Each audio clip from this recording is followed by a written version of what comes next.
Hello, আমি প্রথমেই ক্ষমা চেয়ে নিচ্ছি আপনাদের কাছে। ন্যূনতম আমাদের ছেলেরা যারা দায়িত্বশীলেরা আছে, নতুন রাজনীতির ময়দানে আমরা এসেছি,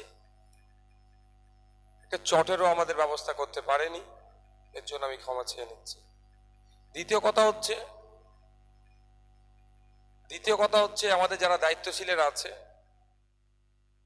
সত্যিকারের অর্থে নতুন এসেছে, যতটা বিজেপি টাকা দিয়ে, বিরিয়ানির প্যাকেট দিয়ে, গাড়ি ভাড়া দিয়ে এনে মাঠ ভরায়, আমরা না টাকা দিচ্ছি, না বিরিয়ানির প্যাকেট দিচ্ছি, না গাড়ি ভাড়া দিচ্ছি, এসে মাঠ ভরে যাচ্ছে, এটা ওরা বুঝতে পারেনি হয়তো।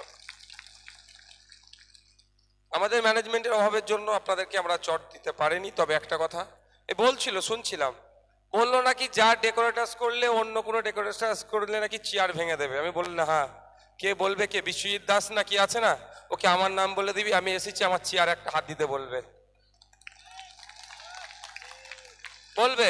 ওই বিজেমুলটা, তো ওই বিজেমুলটার কথা বলছিলাম, ওরা ওদের দল করবে তো। হ্যাঁ, কখন বিজেপিতে কখন তৃণমূলে উনি নিজেই জানে না। উনি আমার সাথে সামনে দাঁড়িয়ে কি কথা বলবে ভাই? এখন বিজেপির ভোট নিচ্ছে, এখন তৃণমূলে আছে, 4 তারিখের পরে আবার বিজেপি হয়ে যাবে। কেউ দায়িত্ব নিতে পারবে? মমতা ব্যানার্জি নিতে পারবে ওনার দায়িত্ব? অভিষেক ব্যানার্জি নিতে পারবে? আপনার পাড়ার চারানা তৃণমূলের নেতা তোর কথা তো দূরের কথা, অভিষেক ব্যানার্জি মমতা ব্যানার্জি জোর গলায় বলতে পারবে না 4 তারিখের পরে ওই বিশ্বজিৎ বাবু বিজেপি করবে না।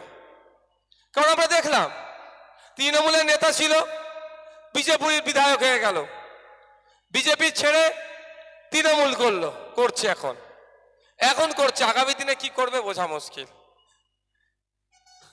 আর এগুলো হচ্ছে অকবার দেওয়া হচ্ছে, বুঝতে পেরেছেন? এটাতে বিজেমূল একে অপরের সহযোগিতা করছে। বন্ধুগণ যারা উপস্থিত হয়েছেন, ইন্ডিয়ান সেকুলার ফ্রন্টের পক্ষ থেকে বনগাঁ লোকসভাতে আমরা কন্টেস্ট করছি। এখানেও খামচিহ্নে ভোট চাইতে আপনাদের কাছে এসেছি। আপনাদের মূল্যবান ভোট নিয়ে আমরা পার্লামেন্টে যেতে চাইছি। পার্লামেন্টে গিয়ে আপনাদের হয়ে কথা বলবো, আপনার অধিকারের হয়ে কথা বলবো, আপনাদের অভাব অভিযোগগুলো পার্লামেন্টে আমরা তুলে ধরবো এবং কনসার্ন ডিপার্টমেন্টাল যারা মিনিস্টাররা আছেন এই অভাব অভিযোগগুলো তারা সমাধান করবে। একটা জনপ্রতিনিধির কাজ যেটা হওয়া দরকার সেটা করবে। কিন্তু দুঃখের বিষয়, আজকে শুনছি এলাকাতে বামেদের বন্ধুরা, কিছু জায়গায় কংগ্রেসের বন্ধুরা আছে, তারা বিজেপি তৃণমূল তথা বিজেমূলের যতটা না বিরোধিতা করছে, আইএসএফ এর তার থেকেও বেশি বিরোধিতা করছে। কারণটা কি ভাই? আমি ইতিপূর্বে বলেছি, সকালবেলায় বামপন্থা রাজনীতি করছে, সন্ধ্যের পরায় সূর্যাস্তের পরে এরা তৃণমূল হয়ে যাচ্ছে, এরা বিজেপি হয়ে যাচ্ছে, এরা আরএসএস হয়ে যাচ্ছে। মিলিয়ে নেবেন বাড়িতে গিয়ে, বুথে গিয়ে। আমি দেখছি, লক্ষ্য করছি, আমার বামপন্থী বন্ধুরা তৃণমূলের বিরুদ্ধে যতটা না কথা বলছেন, বিজেপির বিরুদ্ধে যতটা না কথা বলছেন, তার থেকে বেশি বিরোধিতা আইএসএফ কে করছে। কারণটা কি? আইএসএফ কে সহ্য করতে পারছে না। আইএসএফ যে মানুষের লড়াই কোনটা নিয়ে এগিয়ে যেতে চাইছে, রুজি রুটির লড়াই আছে, আইএসএফ শিক্ষার আন্দোলনে আছে, স্বাস্থ্যের আন্দোলনে আছে, এটাই অনেকে মেনে নিতে পারছে না। এই এলাকাতে, স্বরূপনগর এলাকায় নমশূদ্র সমাজের মানুষ বেশি বসবাস করেন, মুসলিম সমাজের মানুষ বেশি বসবাস করেন, ঠাকুর হরিচাঁদ গুরুচাঁদ ঠাকুরকে মান্যওয়ালা মানুষ এখানে অনেক বসবাস করেন। কিন্তু ব্যাপারটা হচ্ছে কি, এই যেখানে আসছে স্বরূপনগরে আইএসএফ মিটিং মিছিল করলে, এই মাঠ ভর্তি হলে অনেকের রাজনৈতিক কারবার বন্ধ হয়ে যেতে পারে। সেই জন্য বিজেপি যেমন বিরোধিতা করছে, তৃণমূল হুমকি চুমকি দিচ্ছে, একইভাবে সিপিএম এবং কংগ্রেসের বন্ধুরাও পিছিয়ে নাই, আইএসএফ কে আটকাতে হবে। তবে একটা কথা আমরা মনে করি, আমাদের লড়াইটা হচ্ছে মানুষের অধিকার সুনিশ্চিতের লড়াই, আমাদের লড়াইটা হচ্ছে রুজি রুটির লড়াই, আমাদের লড়াইটা হচ্ছে এই স্বরূপনগর এলাকার কৃষকরা আছে তাদের মাসিক গড়াই বাড়ানোর লড়াই, আমাদের লড়াইটা হচ্ছে এই হাসপাতালের যাতে পর্যাপ্ত পরিমাণে ডক্টর থাকে, নার্স থাকে এবং ঔষধ থাকে, মেডিকেল ইকুইপমেন্ট যাতে অ্যাভেলেবেল থাকে, তার আমাদের লড়াই।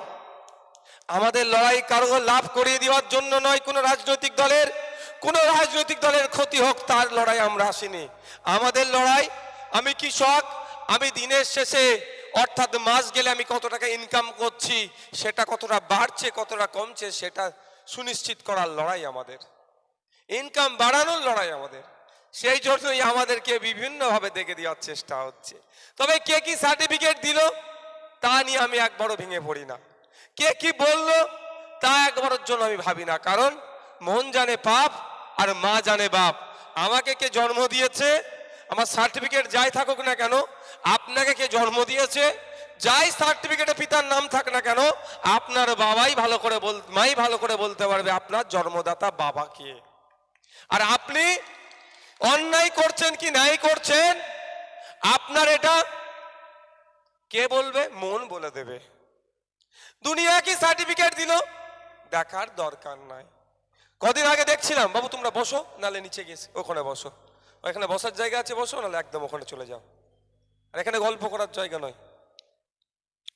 কিছুদিন পূর্বে আপনারা দেখেছিলেন নূপুর শর্মা হযরত মুহাম্মদ সাল্লাল্লাহু আলাইহি সাল্লাম সম্পর্কে বাজে মন্তব্য করেছিল, একজন বিজেপি নেত্রী। তার প্রতিবাদ যখন পশ্চিম বাংলার ধর্মপ্রাণ মানুষেরা করছিল, মমতা ব্যানার্জি তখন কিন্তু দিল্লিতে গিয়ে প্রতিবাদের কথা বলেছিল, তাই তো নাকি?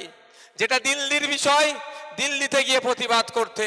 ঠিক আছে, আমরা ভুলে যাচ্ছি না, দিল্লি সরকার কৃষকদের বিরুদ্ধে যে বিলগুলো নিয়ে এসেছিল, এই শান্তনু বাবুদের সরকার কৃষকদের স্বার্থ ক্ষুণ্ণ করে সেই নীল চাষের মতো আবার শোষণ করার জন্য, কৃষকদেরকে বঞ্চিত করার জন্য যে বিল পাস করিয়েছিল, সময় এসেছে নূপুর শর্মার যে মন্তব্য করেছে তার যেমন আমরা জবাব দেব, কৃষক বন্ধুরাও কেন্দ্রের এই শান্তনু বাবুদের সরকারের বিরুদ্ধে ভোট দিয়ে জবাব দেবে।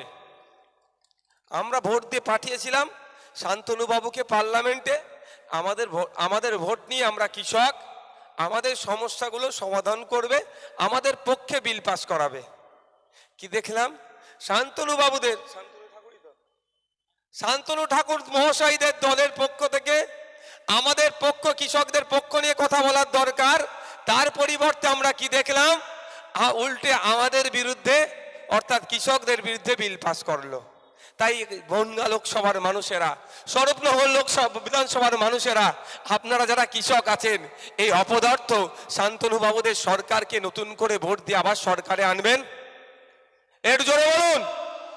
আমরা কৃষক, আমাদের স্বার্থের কথা যারা ভাবে না, আমাদের বিরুদ্ধে যারা বিল পাস করিয়েছে, তাদের বিরুদ্ধে আমরা ঐক্যবদ্ধ হয়ে ভোটটা দেব। পশ্চিমবাংলায় 70% মানুষ প্রত্যক্ষ পরোক্ষভাবে কৃষিকাজের সাথে যুক্ত, আর প্রত্যক্ষভাবে প্রায় 50% অধিক মানুষ কৃষিকাজের সাথে যুক্ত। যারা আমাদের স্বার্থের কথা ভাবলো না, কর্পোরেটদের হাতে তাদের তুলে দেওয়ার জন্য চিন্তা ভাবনা করলো, সেই সরকারকে আমরা নতুন করে আর ভোট দিয়ে পার্লামেন্টে আনতে চাই না। আমরা পার্লামেন্টে ওই সরকারই আনতে চাই যে সরকার কৃষি প্রধান দেশের কথা মাথায় রেখে কৃষকদের সুবিধার্থে নতুন বিল নিয়ে আসবে, নতুন বিলের সংযোজন করবে, সেই সরকারকে আমরা দেখতে চাই। তাই তো নাকি ভাই? আর ভাবলে অবাক লাগছে, আমরা আন্দোলন করছিলাম, পানিটা দাও তো আগে, গলাটা অসুবিধা হচ্ছে।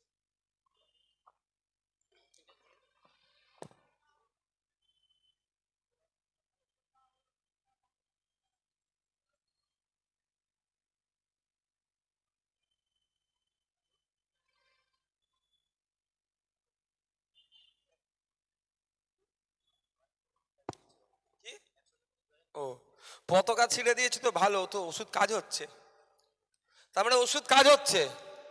বিজেপির পতাকা উঠছে, ছিঁড়ছে না, সিপিএম কংগ্রেসের পতাকা উঠছে, ছিঁড়ছে না, আইএসএফ এর পতাকা ছিঁড়ছে, মানে বুঝতে পারছে না ওষুধ কাজ হচ্ছে। তবে বিজেপি ছিঁড়ুক, কংগ্রেসের ছিঁড়ুক, সিপিএম এর ছিঁড়ুক, আমি ওটা চাইবো না।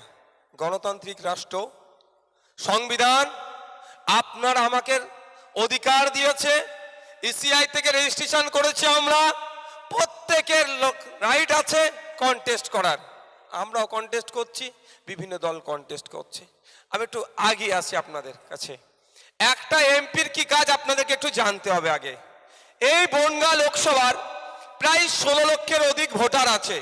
এই ভোটাররা যদি এই একে একে গিয়ে দিল্লিতে গিয়ে বলে আমার স্বাস্থ্যের দরকার, আমার হসপিটালে ডক্টর নাই, নার্স নাই, ঔষধ নাই, এই 16 লক্ষ মানুষ যদি গিয়ে বলে, প্রথম কথা 16 লক্ষ মানুষকে গিয়ে করে বলা সম্ভব নয়।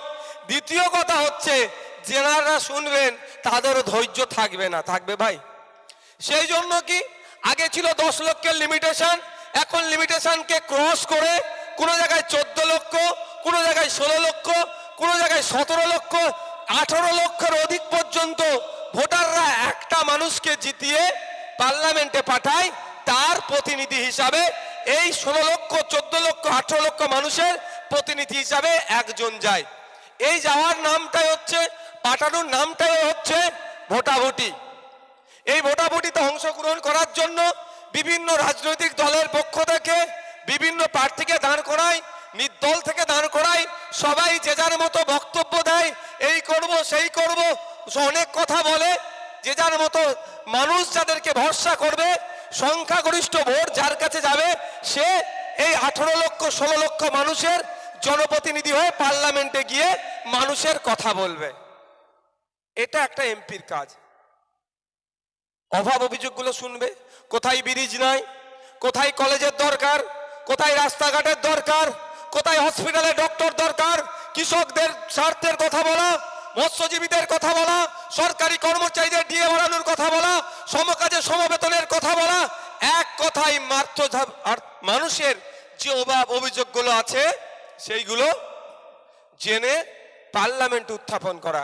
যেই সরকারি থাকুক না কেন, সরকার পক্ষের কাজ হবে এটাকে নোট ডাউন করবে, কনসার্ন ডিপার্টমেন্টাল মিনিস্টারের মাধ্যমে এই সমস্যাগুলো সমাধান করবে। এটা একটা সিস্টেম।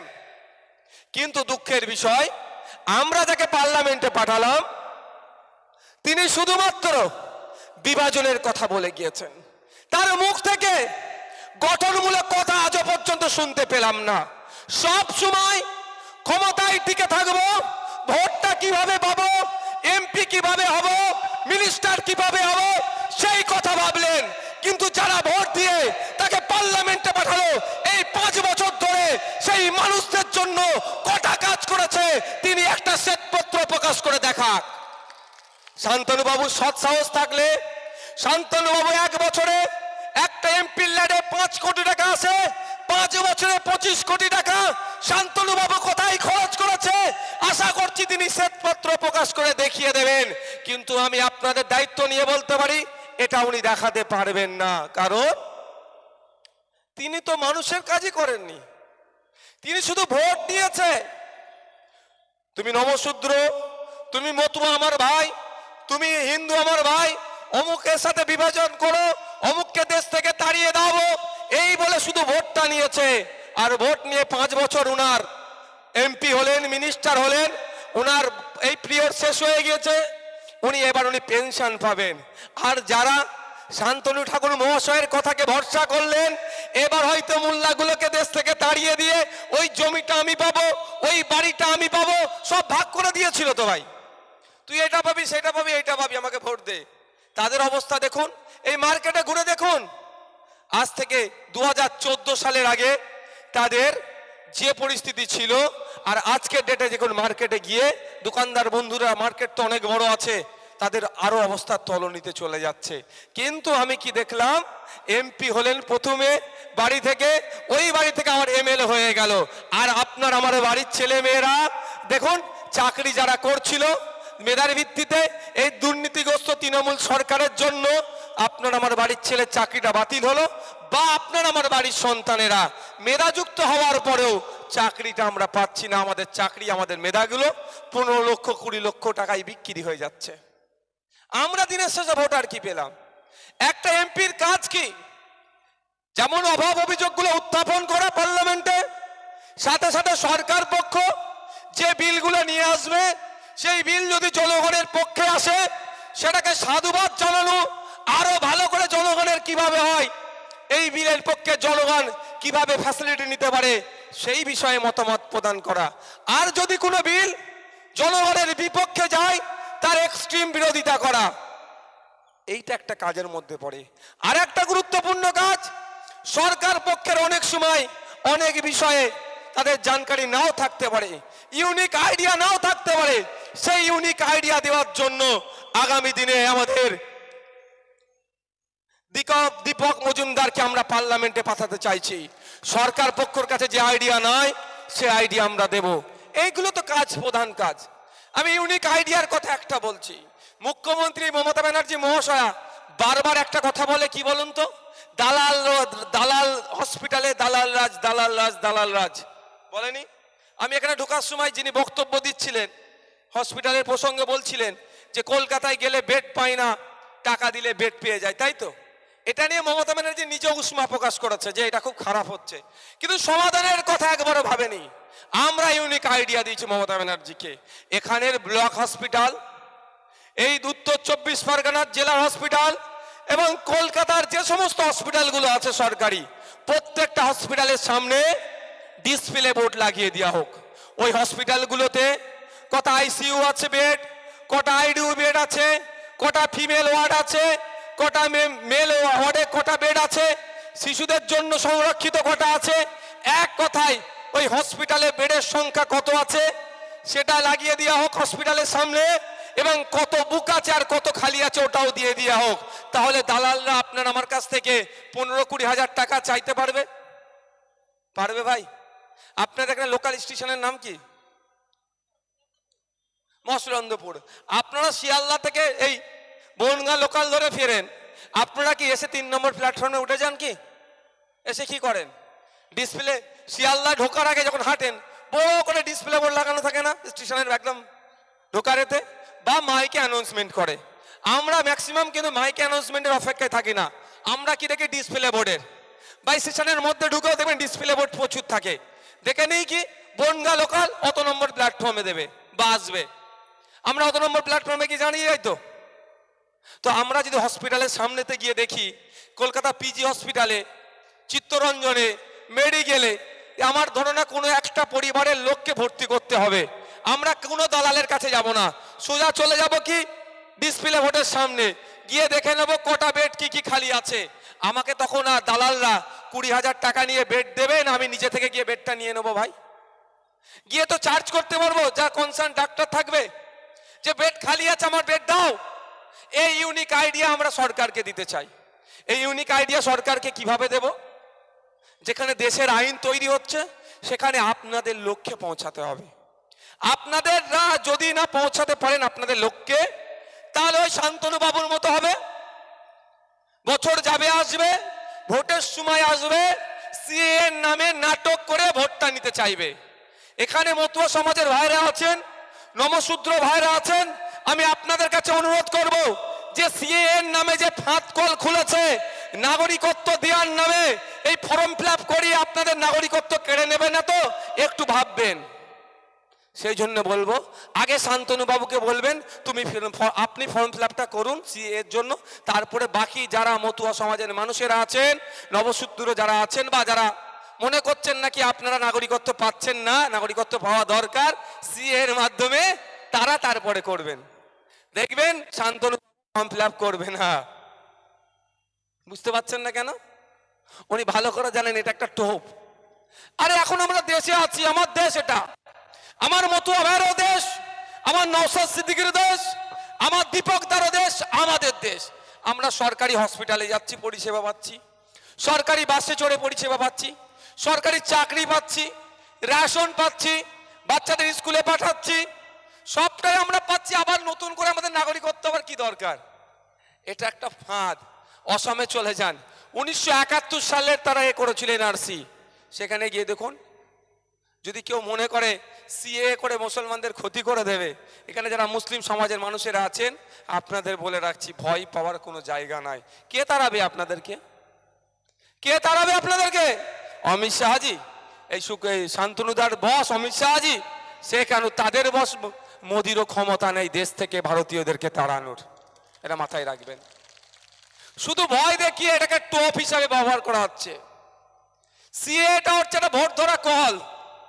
সিএ কে দেখিয়ে বিজেপি শান্তনু বাবুরা তাদের মতো ভোট নিতে চাইছে, আর সিএ এর ভয় দেখিয়ে মমতা ব্যানার্জি তার মতো ভোটটা নিতে চাইছে। এ দুজন মিলে পশ্চিমবাংলার দেশটাকে ধ্বংসের দিকে ঠেলে দিচ্ছে। কিভাবে? বেকারত্বের সংখ্যা বেড়ে যাচ্ছে। 2019 সাল 14 সালের আগে এসে কি বলেছিল? বেকারত্ব কমে যাবে, বিদেশ থেকে কালো টাকা ফিরিয়ে নিয়ে আসবো, 15 লক্ষ করে টাকা অ্যাকাউন্টে দেব, বছরে 2 কোটি চাকরি দেব। দুঃখের বিষয় সেগুলো তো পারেনি। উল্টোর পরিবর্তে কি দেখছি? বেকারত্বের সংখ্যা বেড়ে যাচ্ছে। যে বেকারত্বের সংখ্যা বাড়ছে তার মধ্যে 86% আমাদের মতো যুবক। এই আমাদের মতো যুবক শুধুমাত্র মুসলিম সমাজের আছে সেটা নয়, দলিত বাড়িতে আছে, আদিবাসী বাড়িতে আছে, মতুয়া বাড়িতে আছে, নমশূদ্র ভাইদের বাড়িতে আছে। সেই সমস্ত যুবকদের কথা মাথায় রেখে আগামী দিনে পার্লামেন্টে জনগণের জনপ্রতিনিধি হিসাবে, জনগণের কণ্ঠ হিসাবে আমরা দীপক মজুমদার মহাশয়কে পাঠাতে চাইছি, যে মানুষের কণ্ঠ হয়ে এই বেকারত্বের বিরুদ্ধে কথা বলবে, কৃষকদের বিরুদ্ধে, আনা বিলের বিরুদ্ধে কথা বলবে, বিভাজনের কথা যারা বলবে তাদের বিরুদ্ধে কথা বলবে। আপনারা যদি চান আপনাদের কণ্ঠ পার্লামেন্টে যাক, তাহলে আপনাদের বলবো, মে মাসের 20 তারিখে কোনো প্ররোচনায় পা দেওয়ার দরকার নয়, কারো বিভাজনের রাজনীতিতে যাওয়ার দরকার নয়, কারো কোনো লোভের কাছে আত্মসমর্পণ করা দরকার নয়।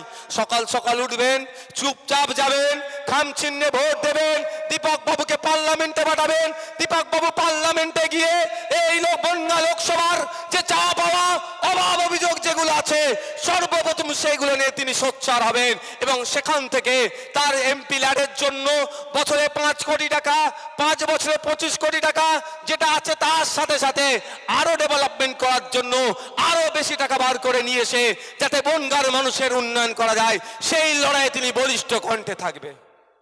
আপনাদের কাছে আশা করছি কোনো প্ররোচনায় পা দেওয়ার দরকার নেই। আপনাকে আমাকে হিন্দু মুসলমানের খেলা খেলিয়ে দিতে চাইছে, আমি ভাই খেলতে পারবো না। কারণ আমার পাশের বাড়ির তাপস বাবুর ছেলে, আমার পাশের বাড়ি তাপস বাবুর রেশনটা চুরি করে নিয়েছে। এই নামটা কি গো? এই জ্যোতিপ্রিয় মল্লিকরা, আর আমাকে হিন্দু মুসলমানের কথা বলছে। আমার পাশের বাড়ির তাপস কাকুর ছেলের চাকরিটা এই মমতা ব্যানার্জির সরকার কেড়ে নিয়েছে, চুরি করেছে। আমাকে বলছে হিন্দু মুসলমানের গল্প করো, আমার দ্বারা হবে না। আমার পাশের বাড়ির শাহরিয়ার ভাইয়ের রেশনটা, তার বাচ্চাটা যে মিড ডে মিল খেতে যায়, এখন মিড ডে মিল খেতে যায় হচ্ছে, খারাপ ভাবে নেবেন না, পড়াশোনাটা প্রাইমারি স্কুলে ধ্বংস করে দিয়েছে এই মমতা ব্যানার্জি সরকার। এই বিশ্বজিৎ বাবুর দলের, বর্তমান দলের সরকার ধ্বংস করে দিয়েছে। যে মিড ডে মিলটা পেত সেখান থেকেও এই জ্যোতিপ্রিয় বাবুরা লুট করছে। তার ছেলে চাকরি চুরি গিয়েছে, আর আমাকে বলছে হিন্দু মুসলমানের খেলা খেলতে, আমার দ্বারাই সম্ভব নয়। আমি দুজনেরই যাতে চাকরি বাঁচে, রেশনটা ঠিকঠাক করে পাই, এবং এরা চেষ্টা আমরা করছি। শুধু রেশনের উপরে নির্ভর থাকলে হবে না, অপদার্থ, আমি অপদার্থ শব্দটা ব্যবহার করছি, কোট করতে পারেন আপনারা, কারো যদি গায়ে লাগে আমার কিছু করার নেই। অপদার্থ রাজ্য সরকার জোর গলায় কি বলছে, এখন আমরা বেশি করে রেশন দিচ্ছি। এটা ভালো দিক নাকি ভাই? এটা মনে হচ্ছে কি ভালো দিক? আমি আমার কথা বলছি, আমি তো রেশন নিই না। কারণ কি? আমি স্বাবলম্বী হয়েছি, আমার রেশনের প্রয়োজন নাই বলে আমি নিই না। 2011 সালের আগে জানা রেশন দিত, বলছে এখন তার থেকে অনেক বেশি দিচ্ছি। এটা তাহলে মিন করিয়ে যাচ্ছে। এটা তাহলে মানে কি দাঁড়াচ্ছে? 2011 সালের আগে মানুষ বেশি রেশন নিত না, দরকার প্রয়োজন হতো না, এখন বেশি প্রয়োজন হচ্ছে বলে বেশি দিচ্ছি। তাহলে এখন বেকার সংখ্যা বাড়ছে না কমছে ভাই? একটু খারাপ লাগছে নাকি? যদি মমতা ব্যানার্জি মহাশয় বলতো 2011 সালের আগে যতজন রেশন নিত তার থেকে 50% আমি কমিয়ে দিয়েছি, তাহলে স্টেজ থেকে মমতা ব্যানার্জিকে আমি ধন্যবাদ জানাতাম। তার উল্টো, অর্থাৎ আমাদের কাজ নাই, আমাদের কাজ নাই, আমাদের রুজি রুটির অভাবের জন্য আমাদেরকে রেশনের উপর নির্ভর করতে হচ্ছে। আর যে রেশন আমরা পাওয়ার দরকার ছিল, এই বালুবাবুরা সেটাকে লুট করে নিয়েছে। এই শঙ্কর আড্ড না কি নাম আছে ওনার, প্রায় 22,000 কোটি টাকা একটা মাল ধরা পড়েছে। অভিযোগ আসছে 22,000 কোটি টাকা নাকি তার মাধ্যমে বিদেশে গিয়েছে। এই ধরনের সোনার টুকরো ওই বালু বাবুদের কত কত জায়গায় ছাড়া আছে আপনারা জানেন? এরকম খুঁজলে শয়ে শয়ে পাওয়া যাবে। কাদের টাকা বিদেশে পাচার করেছি? আমাদের টাকা, আপনার আমার টাকা। তাই সময় এসেছে এক ধারে যেভাবে জবাব দেওয়ার সময় এসেছে শান্তনু বাবুকে, আপনি 5 বছরের এমপি, আমাদের জন্য কি করেছেন? কিছুই করেননি। শুধু ক্ষমতায় টিকে থাকার জন্য ধর্মের নামে রাজনীতি করেছেন, মতুয়া ভাইদেরকে খাপিয়ে তুলেছেন, মতুয়া ভাইদেরকে নিয়ে রাজনীতি করেছেন। দিনের শেষে মতুয়া বাড়ির যে সন্তানটার চাকরি চুরি করে গেল, তার বিরুদ্ধে আপনার সরকার বলিষ্ঠ পদক্ষেপ নিতে পারলো না। উপরন্তু আমরা দেখলাম অভিষেক ব্যানার্জির নাকি অফিস লিপসন বাউন্স কোম্পানিতে গিয়ে যখন ইডির আধিকারিকরা রেড করছিল, ওই রেডের সময় এক ইডির আধিকারিক 40-14টা ফাইল এই অভিষেক বাবুর অফিসে শুনেছি নাকি ওনার অফিস ওনার কম্পিউটারে ডাউনলোড করিয়ে দিয়ে এই যে তদন্তটা যাচ্ছিল, তদন্তের মোড়টা ঘুরিয়ে দিল বকলমে। দিনের শেষে এরা সব এক জায়গায়, আর মারামারি কারা করছি আমরা? বুথের লোকেরা। আমি আপনাদের অনুরোধ করব, যারা ভাবছেন এই বর্তমান বিশ্বজিৎ বাবুর দলের দুর্নীতিগ্রস্তের হাত থেকে বাঁচতে চাইছেন, এদের তোলাবাজির হাত থেকে বাঁচতে চাইছেন, এদের নোংরামির হাত থেকে বাঁচতে চাইছেন, এদের হাত থেকে মা বোনেদেরকে রক্ষা করতে চাইছেন, ঠিক যেভাবে সন্দেশখালীর মা বোনেদের উপর অত্যাচার হয়েছিল, এর হাত থেকে আপনার এলাকার মা বোনেদেরকে বাঁচাতে চাইছেন। আপনারা হয়তো ভাবছেন এই জোড়া ফুলকে জব্দ করতে গেলে নাকি বড় ফুলের প্রয়োজন। তাদেরকে বলবো, আপনারা দিনে স্বপ্ন দেখছেন, জেগে স্বপ্ন দেখছেন। কারণ 2021 নির্বাচনের পরে, সেটা আমি অস্বীকার করবো না, সব থেকে বেশি যদি কোনো দলের কর্মী সমর্থকরা আক্রান্ত হয়, সেই দলটার নাম হচ্ছে বিজেপি। তারপরে আমরা ছোট দল হলো গড়ে, কিন্তু তারপরে আইএসএফের কর্মী সমর্থকরা আক্রান্ত হয়েছিল। কিন্তু আমরা কি দেখলাম? মমতা ব্যানার্জির ডাকে শুভেন্দু বাবু বিধানসভায় গিয়ে চা খাচ্ছেন, তার দলের কর্মীদের কথা একবারও ভাবলো না। 21-এর পরে যেভাবে বাড়ি ছাড়া হতে হয়েছিল, খুন হতে হয়েছিল, ধর্ষিত হতে হয়েছিল মায়েদেরকে, বোনেদেরকে, এই সন্দেশকারী থেকে শুরু করে যেভাবে অত্যাচার হতে হয়েছিল, একবারও শুভেন্দু বাবু ওইসব কথা ভাবলেন না। দিদিমণি ডেকেছেন, পুরাতন একটা দিদির সেই ভালোবাসা, উনি ছুটে চলে গেলেন চা খেতে। কিন্তু নওশাদ সিদ্দিকী একবারের জন্য যায়নি, কারণ ভোটের পরের দিনেই আমার হাসানুজ্জামানকে খুন করেছে, আমার ভাইয়ের বাড়ি ভাঙচুর করেছে, তার সাথে বসে আমি এক জায়গায় চা খেতে পারি না। কিন্তু যারা ভাবছেন যে জোড়া ফুলকে জব্দ করব, এদের অন্যায়ের হাত থেকে বাঁচতে গেলে বড় ফুলের আশ্রয় গ্রহণ করব, আমি তাদেরকে বলছি, আসুন আইএসএফের ছায়াতলে আসুন, খামের ছায়াতলে আসুন। যদি জোড়া ফুলকে জব্দ করার ইচ্ছে থাকতো বড় ফুলের, তাহলে এতক্ষণ পিসি ভাইপো কোথায় থাকতো? আপনি একটু বলুন, ভালো লাগবে। একটু জোরে বলুন, আর একটু জোরে বলুন, আর একটু জোরে বলুন। আছে কোথায়? কালীঘাটে। কে রেখেছে? এই বড় ফুলের বড় নেতারাই তাকে সেফ জোনে রেখেছে। তা লাভটা কি হলো ভাই? তাই বলবো, আসুন আইএসএফের ছায়াতলে, ক্ষমতা দিন, একটাকে আইনের মাধ্যমে বুঝে নেওয়া হবে, কারো ছাড়াবে না, কোনো অংশ ছাড়াবে না। আপনারা আইএসএফের হাতকে শক্ত করুন। আবার অনেকে ভাবছে বিজেপিকে আটকানোর জন্য তৃণমূলকে প্রয়োজন, তারাও কিন্তু জেগে স্বপ্ন দেখছে। 2014 সালের আগে, 2011 সালের আগে, 2019 সালের আগে সেভাবে বিজেপির রমরমা দেখতে পাইনি। 2011 সালের পর থেকেই কিন্তু বিজেপি বাড়তে শুরু করলো। অ্যাকচুয়াল তো দিদি তো মাননীয় মমতা ব্যানার্জির মহাশয়া যে দল 1998 সালে করেছিল, বিজেপির সেই সময় তৎকালীন আডবাণীজি থেকে শুরু করে, অটল বিহারী জি থেকে শুরু করে, রাজনাথ সিং সাহেবদের হাত ধরে তো বিজেপির হাত ধরে তো তৃণমূলের জন্ম হয়েছিল। আর সেই তৃণমূলকে দিয়ে আপনারা যদি ভাবেন বিজেপিকে আটকাবো, তাহলে জেগে স্বপ্ন দেখা হচ্ছে না? কোথায় আটকাচ্ছে? যতদিন যাচ্ছে এদের আরো জায়গা করে দিচ্ছে। এই যে লোকসভা নির্বাচনের কথা বলছি, সারা পশ্চিম বাংলাতে, সারা দেশের নিরিখেও বিজেপি মুখ থুবড়ে পড়বে, কিন্তু পশ্চিম বাংলার কথা বলছি, বিজেপির রেজাল্ট ভালো হবে না। খোঁজ নিয়ে দেখুন যেখানে নির্বাচন হয়েছে, বা আপনার বনগাঁর কথা বলছি, তো আমরা তো চাইবো বুথে কোনো র্যাগিং হতে দেব না। যদি কোনো বুথে র্যাগিং হয়, আমরা আটকাবো আমাদের সর্বোচ্চ দিয়ে। খোঁজ নিয়ে দেখবেন ওই বুথে র্যাগিংটা করছে তৃণমূলের লোকেরা, তৃণমূলের ঝান্ডা লাগিয়ে বিজেপির হয়ে ছাপ্পা মারবে, যদি বিজেপি না সিট কম পায় ভাইপোকে গ্যারেজ করে দেবে। বুঝতে পারছেন না? লাভটা কি এদেরকে জিতিয়ে?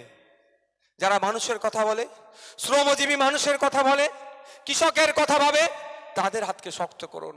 আমি ভাবে পাচ্ছি না যে কোন মুখ নিয়ে শান্তনু বাবু এই কৃষকদের কাছে গিয়ে ভোট চাইছে, কোন মুখ নিয়ে মানুষের কাছে বলছে যে আমাকে ভোটটা দিন।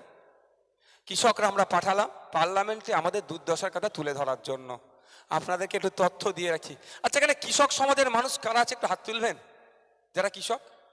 ওরই সর্বনাশ, হ্যাঁ সবই তো কৃষক কম বেশি।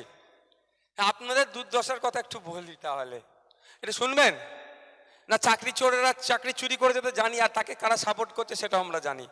একটু কৃষকদের কথা, আপনাদের কথা একটু শুনবেন ভাই। কারো অসুবিধা হচ্ছে না তো? এই দূরে যারা আছেন একটু খারাপ লাগলো, কিছু করার নেই, তাহলে যখন কিছু সামনের মানুষ বলছে একটু শোনায়।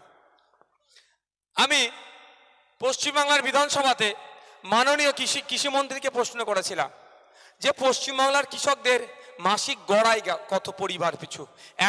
মাসের শেষে একটা মাসে একটা কৃষকের পরিবার পিছু গড় আয় কত? আমার উত্তর দেয়নি। আমার সন্দেহ হয়েছিল যে আরে মন্ত্রীকে প্রশ্ন করছি, মন্ত্রী আমাকে উত্তর দেবে না।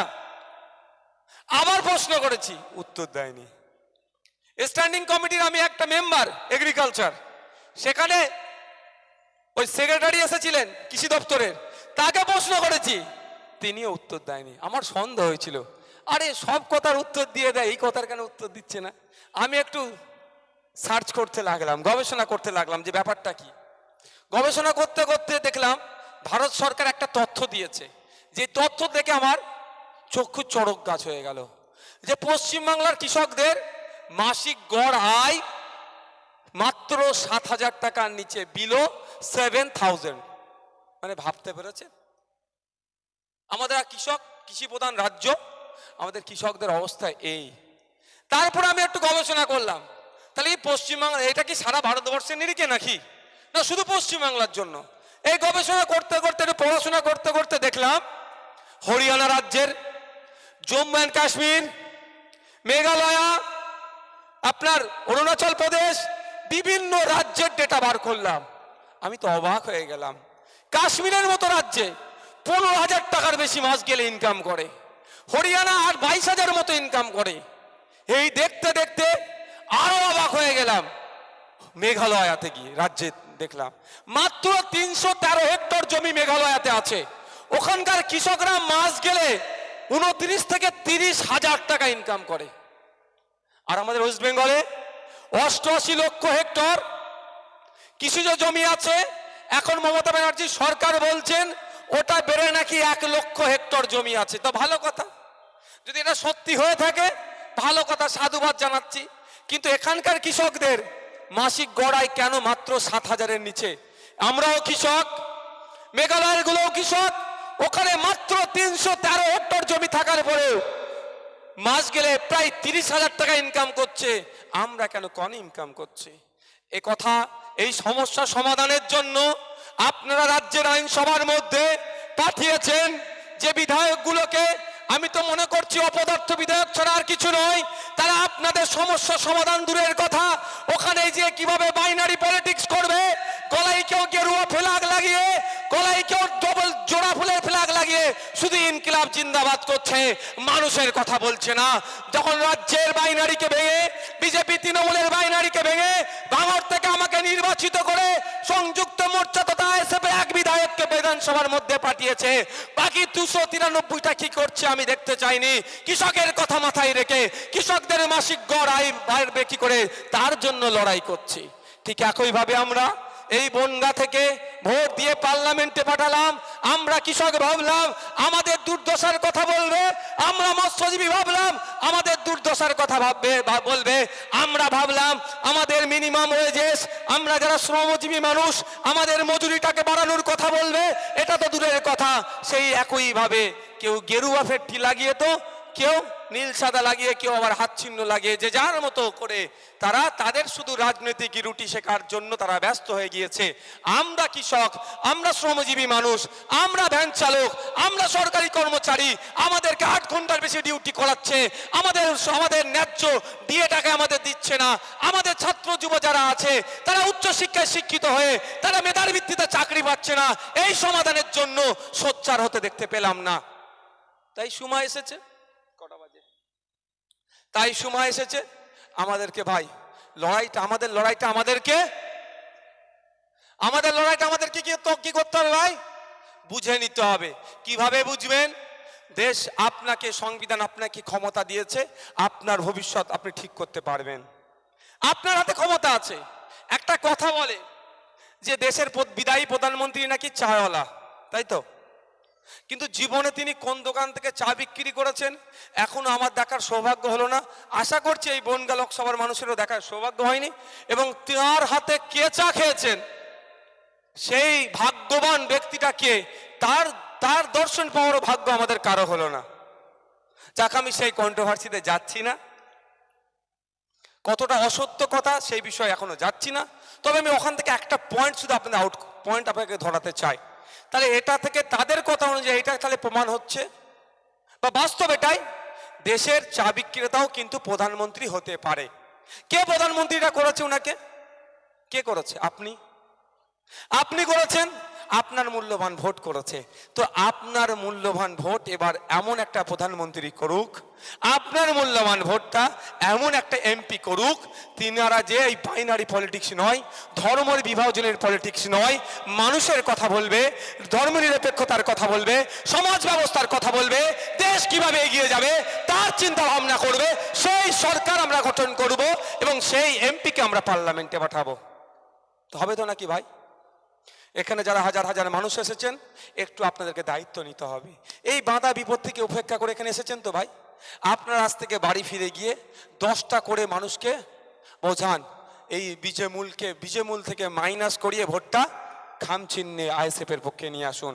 তবে একটা কথা বলছি, আপনাদের এখানে যিনি তৃণমূলের প্রার্থী দাঁড়িয়েছেন হচ্ছে মিস কল প্রার্থী। কিন্তু কি প্রার্থী? কেন? বিজেপিতে একবার মিস কল দিয়ে রেখেছে, আগামী দিনে ফাইনাল কল হয়ে যেতে পারে। তো একটা ভোট মিস কলকে নয়, মিস কলকে ভোট দিয়ে আপনার ভোটটাকে নষ্ট করবেন না। আর বিজেপি কোনো প্রশ্নই আসছে না। কি করেছে এই 10টা বছরে? দলিতের উপর অত্যাচার বেড়েছে এই বিজেপির আমলে। আমি যদি ভুল বলি, হাতে অ্যান্ড্রয়েড সেট আছে, খোঁজ নিয়ে দেখুন, সার্চ করে দেখুন। আদিবাসীর উপর অত্যাচার বেড়েছে, মুসলিমের উপর অত্যাচার বেড়েছে, বিভাজনের রাজনীতি করেছে। হিন্দু খাতরে মে বলে হিন্দুকে বাঁচাতে এসে অমিত শাহজির ছেলের ব্যবসায় 15,000 গুণ বৃদ্ধি পেল, আর আমার পাশের রাম কাকুর ছেলে এখনো চাকরি পেল না। আর 2011 সালের আগে মমতা ব্যানার্জি মুসলমানকে বাঁচাতে এসেছিল, মুসলমানকে বাঁচাবার নামে অভিষেক বাবুর সম্পত্তি রকেটের গতিতে বেড়ে গেল, আর এখানে রহিম চাচার ছেলে এখনো চাকরি হারিয়ে সে ঘরে বসে আছে। তাকে চপ বিক্রির নিধান দিচ্ছে, তাকে ঝালমুড়ি বিক্রির নিধান দিচ্ছে, আর ওনারা হেলিকপ্টার করে চড়ছে বলে আমার হিংসা হচ্ছে না। কিন্তু তারা যদি তার ছেলে ভাইপোর কথা ভাবতে পারে, তাহলে ভোটার যাদের ভোটের জন্য দেশের প্রধানমন্ত্রী হয়েছে, যাদের ভোটের জন্য রাজ্যের মুখ্যমন্ত্রী হয়েছে, যাদের ভোটের জন্য এমএলএ এমপি হচ্ছে, যাদের ভোটের জন্য ভিআইপি স্ট্যাটাস পাচ্ছি, তারা কেন খারাপ অবস্থায় থাকবে? এই প্রশ্ন আমার। আপনারা জানেন আমাকে জেলে রেখেছিল 42 দিন। পুলিশ কাস্টডিতে কিছুদিন ছিলাম, জেল কাস্টডিতে ছিলাম। জেল কাস্টডিতে যখন দিয়েছিল, যখন অর্ডার হয়েছে আমাকে জেলে, এবার আমার জেনারেল অ্যাডভোকেট ছিলেন, তারা জজকে বলছেন যে তো আমি এমএলএ নেতা। ওরে বাবা, বিশাল দাম আমার। আপনার না ভোট পেলাম, এমএলএ না। আপনার না ভোট পেলে আমার কিচ্ছু দাম নেই, এমএলএ হিসাবে বলছি। ভোট পেয়েছেন বলে এখন নেতা। তো আমাদের এমএলএ ডিভিশন 1 বলে ওটাকে, ডিভিশন 1 প্রিজনার হিসাবে ট্রিট করা হোক বলে কাগজ দিয়ে দিয়েছিল। আমি এজলাসে দাঁড়িয়েছিলাম, ওই কাঠগুড়াতে আমাদেরকে সবাইকে নিয়ে এসেছিল। আমরা তো বিশাল বড় নাকি আমরা অপরাধ করে ফেলেছিলাম, আমার তো হাসি লাগছিল শুধু। তো দাঁড়ালে আমি যেই শুনেছি, আমি সঙ্গে সঙ্গে জজ স্যারকে বলছি, স্যার আমার একটা কথা আছে, আমার উকিল যে কথা বলেছে এটাকে আমি নেব না, আমি সাধারণ প্রিজনার হিসাবে থাকবো। এবার আপনাদের বলি, আমি চাইলে জেলের মধ্যেও ভিআইপি ট্রিটমেন্ট নিতে পারতাম। কেন আমি ভিআইপি ট্রিটমেন্ট নিইনি? তার একাধিক কারণ আছে। দুটো কারণ আপনাদের বলি। সর্বপ্রথম কারণ হচ্ছে যারা ভোট দিয়ে আমাকে ভিআইপি বানালো তারা যেদিন ভিআইপি ট্রিটমেন্ট পাবে নওশাদ সিদ্দিকী তারপরে নেবে। আপনারা না ভোট দিলে আমি ভিআইপি হতাম না। তা যাদের জন্য আমি ভিআইপি হলাম তারা যতদিন না ভিআইপি হচ্ছে সেই ভিআইপি ট্রিটমেন্ট আমি নেবো না জেলের মধ্যে। দ্বিতীয় কথা, আমি যদি ভিআইপি হয়ে যাই জেলের মধ্যে আমার বাকি প্রিজনারদের সাথে বাকি আসামিদের সাথে কি খাচ্ছে, কি পড়ছে, কি পানি পান করছে, তাদের সাথে কি আচরণ হচ্ছে তাহলে জানতে পারতাম না। সেই জন্য আমি কিন্তু ওই ভিআইপি ট্রিটমেন্ট নিইনি। আমি গিয়ে দেখলাম, আমি অবাক হয়ে গেলাম। আমি বিধানসভায় বলেছি যে মাছ কাটে তার হাতটা কতবার কেটে গিয়েছে আমাকে জানতে হবে একবার। অর্থাৎ আমি জানতে চেয়েছি তার হাত কেটে যায়নি। এত পাতলা মাছ, আমি কি পাতলা? আমার থেকে পাতলা, বুঝতে পারছেন না? আমি কোশ্চেন করেছি, আমি কারণ কোশ্চেনেরও কারণ আছে। আগামী দিনে তৃণমূল সরকারটা তো জেলে থাকবে, এখন থেকে খাবারের মেনুটা না চেঞ্জ করে দিলে সবাই তো আর ভিআইপি ট্রিটমেন্ট পাবে না।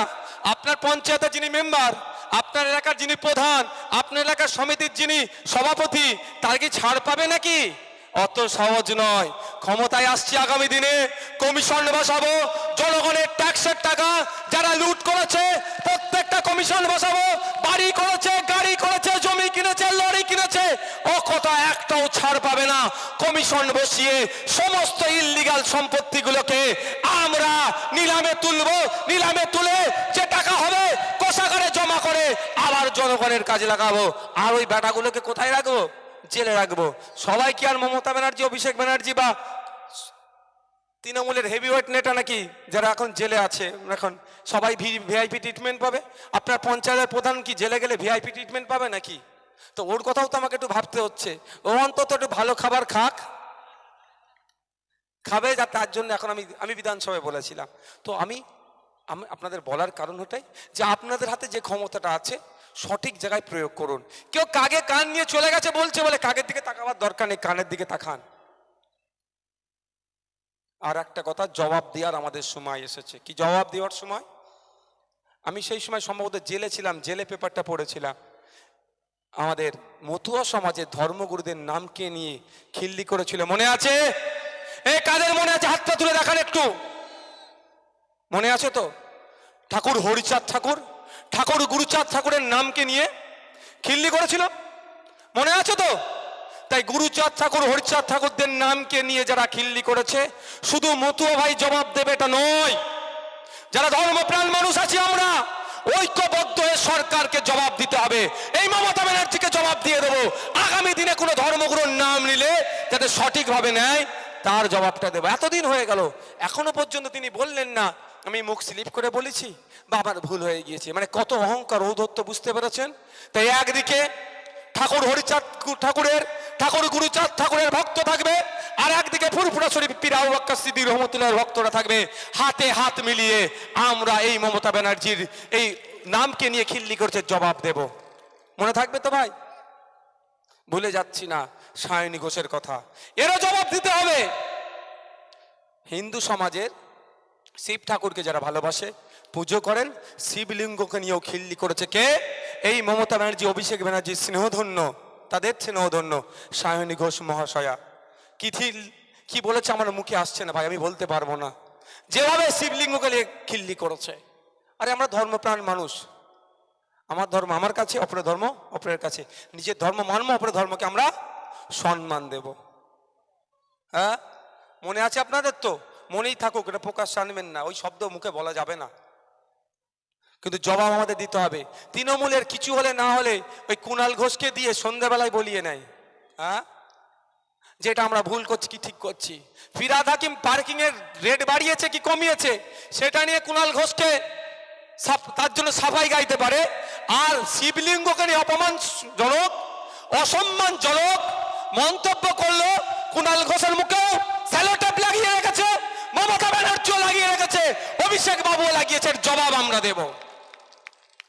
আমরা যারা ধর্মপ্রাণ মানুষ বা যারা নাস্তিক তারাও জবাব দেবে। নাস্তিকতা তাদের ভরসা, বিশ্বাসের জায়গায় তারা সেই বিশ্বাসের মতদর্শে বিশ্বাসী, কিন্তু কারোর রাইট নাই অন্য ধর্মকে নিয়ে খিল্লি করা।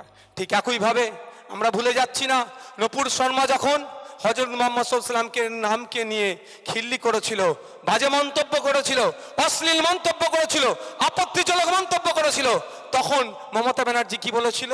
যে দিল্লির বিষয়ে দিল্লিতে গিয়ে তোমরা আন্দোলন করো। তাই সময় এসেছে আমরা দিল্লিতে গিয়ে আন্দোলন করব। অবশ্যই আমাদের আন্দোলনটা দিল্লির আইনসভার মধ্যে কে করবে?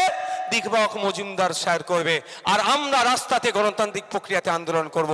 কিন্তু যেভাবে সেই সময় আমাদের পাশে দাঁড়ানো থাকা দরকার ছিল, না দাঁড়িয়ে উল্টে আমাদেরকে আরো অসম্মান করেছে, তার জবাবটা আমরা আগামী দিনে দেবো, অর্থাৎ 20 মে দেবো।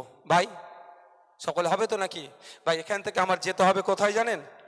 আমনামা প্রায় দীর্ঘক্ষণ লাগবে, আর আমি আপনাদের মূল্যবান সময় নষ্ট করব না। আমি শেষের দিকে এসে আপনাদের কয়েকটা কথা বলছি। হসপিটালের কথা বলেছিলাম তো, কিন্তু হসপিটালে আমরা এইভাবেও চাইছি না। আমরা চাই কি জানেন? কলকাতা পিজি হসপিটালে কেন বনগার একটা রোগীকে কলকাতা পিজি হসপিটালে গিয়ে ট্রিটমেন্ট করতে হবে? আমরা চাই না সুন্দরবনের কারো অসুস্থ হয়ে গেছে তাকে চিত্তরঞ্জনে গিয়ে ট্রিটমেন্ট করাক। আমরা চাই না পুরুলিয়া থেকে এসে কলকাতা মেডিকেলে ট্রিটমেন্ট করুক। আমরা চাই না ঝাড়গ্রাম থেকে এসে কলকাতা মেডিকেলে ট্রিটমেন্ট করুক। আমরা চাই না মালদা, মুর্শিদাবাদ, দিনাজপুরের কোনো রোগী এসে কলকাতায় ট্রিটমেন্ট করুক।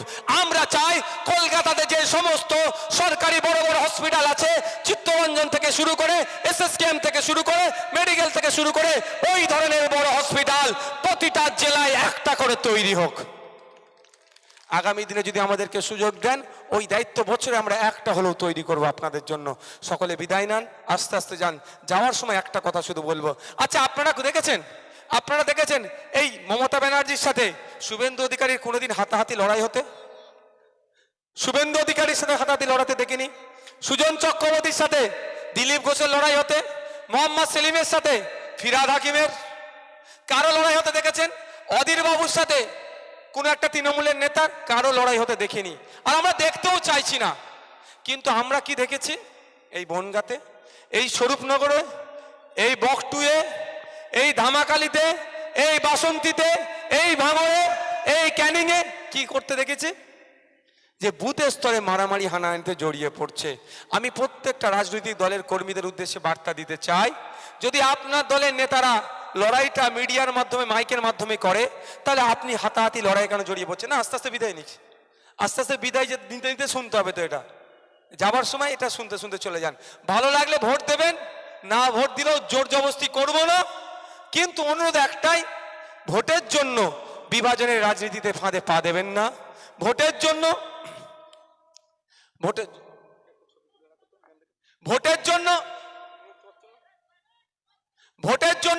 প্রতিবেশীর সাথে হিংসায় জড়িয়ে পড়বেন না। ভোটের জন্য আপনার সাথে যার দীর্ঘদিনের সম্পর্ক সেটা নষ্ট করবেন না। ভোট আসবে যাবে, দিল্লিতে নেতা পাঠাবেন, নেতা ফ্লাইট চলে যাবে, নেতা রাজধানী চড়ে দিল্লি যাবে, আর আপনাকে বনগাঁ থানা, স্বরূপনগর থানা করতে হবে, আরে বাড়ি ফিরতে হবে। এ কাজ আপনারা করবেন না। তবে পরিশেষে একটা কথা বলি, আমার বামপন্থী বন্ধুরা, আমার কংগ্রেসের বন্ধুরা অনেক মিসগাইড করতে পারে আপনাদেরকে। একটা কথা বলে রাখি ভাই, এটা হ্যাঁ, এর আগে তৃণমূলের কাছ থেকে নিচ্ছিলাম, এখন বিজেপির কাছ থেকে নিচ্ছি। আগামী দিনে কার কার কাছ থেকে নেবো সেটা দেখার বিষয়। তবে একটা কথা আমি এই জায়গায় দাঁড়িয়ে বলছি, ওই ছুটে 4 আনার নেতার কথা আমি পাত্তা দিই না। যদি সাহস থাকে বলতে বলুন মমতা ব্যানার্জি মহাশয়াকে, নওশাদ সিদ্দিকী কবে কত টাকা নিয়েছে, টাকার ফিগারটা বলতে বলবেন, সংখ্যাটা। যদি সাহস থাকে, এই সিপিএম এর কোনো বন্ধুরা নাকি পাড়ায় পাড়ায় বলছে, সেই সিপিএম এর বন্ধুদের বলুন আলিমউদ্দিন থেকে প্রেস কনফারেন্স করে নওশাদ সিদ্দিকী কার কাছ থেকে কত টাকা নিয়েছে এটা মাইকে আবার বলতে বলুন। যে বেটাই হোক না কেন, একটু মনে করিয়ে দিতে চাই, ক্যানিং এর মুকুটবিহীন বাদশার নাম হচ্ছে শওকাত মোল্লা। ওনাকেও কিন্তু আমি এমন 5 টাকার পেনের খোঁচা দিয়েছি, কোর্টে গিয়ে জামিন নিয়েছি আমার নামে ভুল কথা বলার জন্য। বুঝতে পেরেছেন? যদি মমতা ব্যানার্জিও আমার নামে মিথ্যা কথা বলে, সংখ্যা ধরে বলার যদি ওনার সাহস থাকে বলতে বলুন, ওনাকেও দেখবেন আগামী দিনে কোর্টে আমি টেনে নিয়ে আসবো 5 টাকার পেনের মাধ্যমে। আর একটা কথা, এখান থেকে তো সুকান্ত কি বলে শান্তনু বাবুদের বাড়ি কাছে, যদি দেখেন না, যদি লাইন করতে পারেন টাকার, আমি অন ক্যামেরা বলছি, এত ক্যামেরা হচ্ছে, শান্তনু বাবুকে বলুন ভাইজান বলেছে একটু টাকা লাইন কিছু হবে, তবে প্রকাশ্য নেবো আমি, ওই গোপনে নেবো না আমি, ওই সন্ধ্যার পরে নেবো না, দিনের আলোতে টাকা নেবো আমি, এবং স্টেজে টাকা নেবো। যে লাইন করতে পারবে তার 90% দিয়ে দেবো, 90% তার, আর আমাদের পার্টির জন্য 10%। মানে 100 টাকা যদি শান্তনু বাবুদের কাছ থেকে আনতে পারে, 90 টাকা তাদের হয়ে যাবে, 10 টাকা পার্টির জন্য খরচ করব। আজ থেকে চলে লেগে যান। যেই তৃণমূলের বন্ধুরা বলবে, যেই সিপিএম এর বন্ধুরা বলবে, কংগ্রেসের বন্ধুরা বলবেন সবাই শান্তনু বাবুর কাছে যায়, ওরা দাদা ভাই, একটা বিদায়ী এমপি, একটা এমএলএ, ওদের সাথে ভালো হয়তো বিজেপি লাইন থাকতে পারে, কেন্দ্রীয় মিনিস্টার ছিল, লাইন কর ভাই, তুইও পাবি আমিও পাবো, অর্থাৎ আমরা পাবো 10%, তোরা পাবি 90%। বলতে পারবেন তো ভাই? শুধু আমাদেরকে দেখে দিতে চাইছে। আমরা চেয়েছিলাম তো একসাথে লড়াই করব, এই শান্তনু বাবুকে সহজে এখানে পরাস্ত করব, কিন্তু দিনের বেলায় বামপন্থী আর সন্ধ্যার পর হয়ে গেলেই রামপন্থী আর চলবে না ভাই, বাংলার মানুষ ধরে নিয়েছে। তাহলে কিন্তু সবাই নয়, যারা ডিসিশন মেকারে আছে তাদের মধ্যে গুটি কয়েক আছে, এই জন্যই তারা জোটটা হতে দিল না। সুতরাং জোট হয়েছে কি হয়েছে দেখার দরকার না, আমায় কি আমার লড়াই লড়ে নিতে হবে। সকলে ভালো থাকবেন, সুস্থ থাকবেন। শেষ করার আগে আবারও বলছি, ভোট আসবে যাবে, এই ভোটের জন্য আপনারা নিজেদের মধ্যে মারামারি হানাহানিতে জড়িয়ে পড়বেন না। ক্ষতি হবে কার? আপনাদের। জেলে যাবে কে? আপনারা। মার খাবে কে? আপনারা। আর দিনের শেষে সুকান্ত বাবু, দিলীপ ঘোষ, কুণাল ঘোষ এক জায়গায় বসে কেক কাটছে। ক্ষতি হচ্ছে আপনার। সুজন চক্রবর্তী বামেদের নেতা, পার্থবাবু তৃণমূলের নেতা, দিলীপ ঘোষ বিজেপির নেতা এক জায়গায় বসে এসি রুমে বসে আছে, আর মার খাচ্ছে কারা? বুথের লোকেরা। আর আমি আসার সময় একটা স্লোগান দিচ্ছিল, আজকের পর থেকে এই স্লোগান আমাদের, আমি অনেকদিন বারণ করে দিচ্ছি, হবে না। বলছে কি লড়াই লড়াই লড়াই চাই, লড়াই করে বাঁচতে চাই। নওশাদ সিদ্দিকী লড়াই করবে মনে হয়?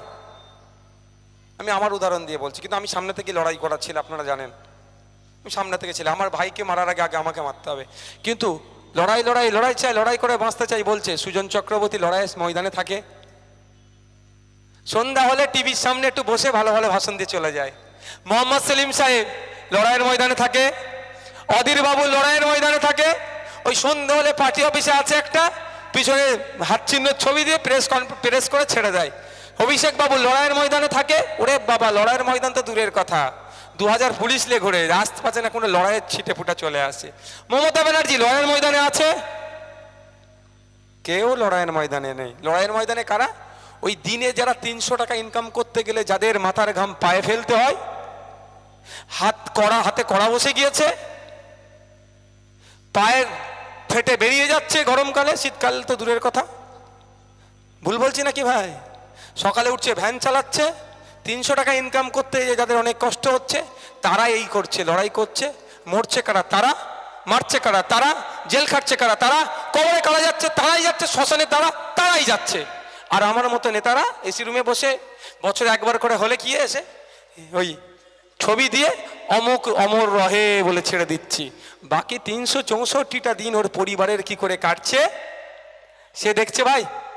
তাই আমি আমার এই স্লোগানকে বন্ধ করছি, আমাদের মঞ্চ থেকে আজকে দিয়ে ফেলেছে, যারা দিয়েছেন তাদের উদ্দেশ্যে বলছি, মিডিয়ার মাধ্যমে আমার পার্টির ছেলেরাও দেখতে পাবে। এই লড়াই লড়াই লড়াই চাই, লড়াই করে বাঁচতে চাই, ওই স্লোগান দেওয়া যাবে না।